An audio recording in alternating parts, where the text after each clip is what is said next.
Brainstorming with Jade Steffens is sponsored by Crumble Cookies.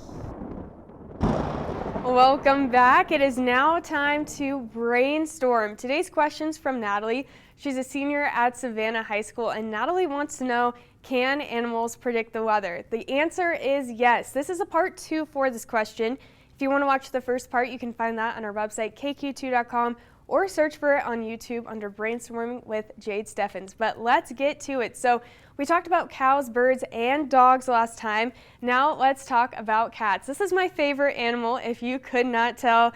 Cats have a great sense of hearing and smell, and experts believe that they can smell the metallic odor in the atmosphere that happens right before a storm, and may also be able to smell the actual scent of rain itself. Now we're talking about frogs. Since frogs need water to live and to lay eggs, they often croak their mating calls very loudly before a rainstorm, since it provides a better environment to lay their eggs. So if you hear a lot of frogs croaking louder than normal, if you happen to live by a pond, there might be a storm on the way. And the last one is an animal that cannot predict the weather.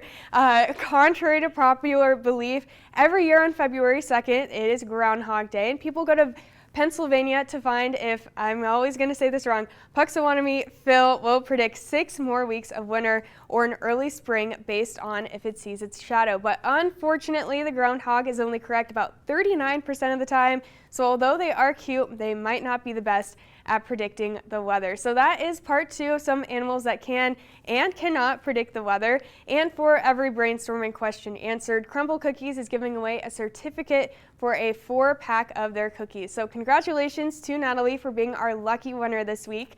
If you want to be like Natalie and win some cookies, send in your questions to weather@kq2.com. Include your first name, age, school, and a photo if you'd like. Get your parents' permission and send in your questions.